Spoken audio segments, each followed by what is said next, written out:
Tugendagendako mu nteekateeka z'okulonda obukiiko bw'abakyala ku mitendera egy'enjawulo naddala ku byalo nate akakiiko akavunaanyizibwa ku nsonga z'ebyokulonda nga bakulembeddwamu Omar Kayemba bafulumiza enteekateeka bagamba ngenda kusoma ezigenda kubeera 10 okutugendera nga zigwamu ezigenda kubeera 13 nambirira nate wekigenda okuba nate nga buli kimu kitambula bulungi.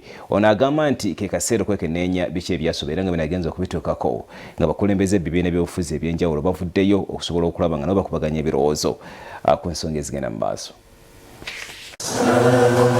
Nga enteekateeka ez'okulonda obukiiko bw'abakyala okuva ku byalo okutuuka nate ku keggwanga zigenda mu maaso, abakulu mu kakiiko k'ebyokulonda basesenkanye n'abakulira ebibiina by'obufuzi okwetooloola eggwanga okusala empenda okulaba nate nga bakubaganya ebirowoozo.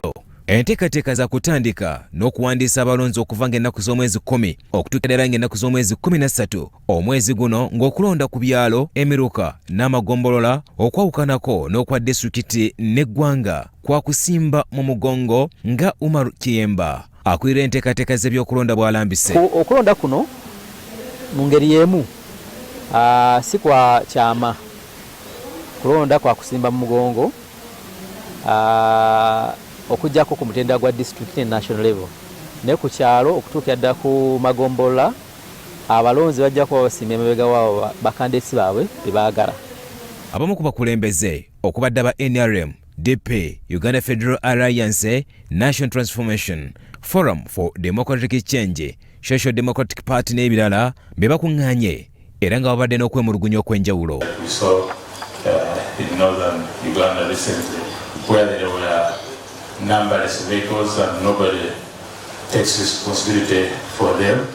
If the Electoral Commission says I don't know them, police says I don't know them, the army says I don't know them. Since we have a representative from government, they should put in an effort. Obudde Electoral Commission bweteekawo mu kulonda obukiiko nga buno okusingira ddala buno bw'okusimba mu migongo buba tebumala nti bagenda ne batandika okusoma ne basoma amannya omuntu n'obwemuwa eddakiika 2 ekyalo ekirimu abantu 2,000 weetaaga kumpi eddakiika 4,000. Eddakiika 4,000 zirimu ennaku meka?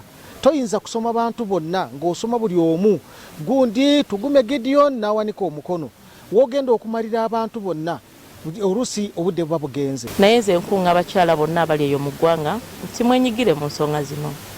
Naffe abakyala tusobola mwenyigire mu kulonda kubanga eddoboozi lyaffe lisobola kuwulirwa nnyo nga ffe tuli mu bifo ebyo era nenkubiriza buli ali eyo mwewandiise mulonde era amaloboozi gajja kuba nga gawulirwa n'ensonga zaffe ng'abakyala zibeere nga zikolwako. Amyuka ssentebe w'akakiiko k'ebyokulonda Hajati Aisha Lubega alambise enteekateeka z'ebyokulonda nti senga tulonda abakyala babe balina bajja kubeera bamu ne programu za gavumenti kiri constitutional kakiiko akateekwa okubeerawo twakoma okukalonda 2018 ka myaka 4 katuddamu okukalonda.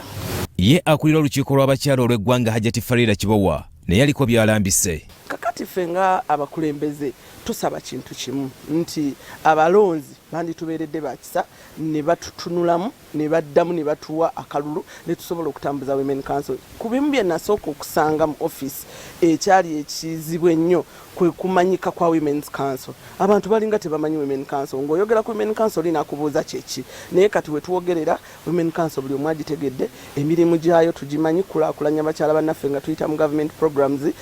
Bya Muhammad Wamala, Wandiru Boni, Salty TV, Omunyo.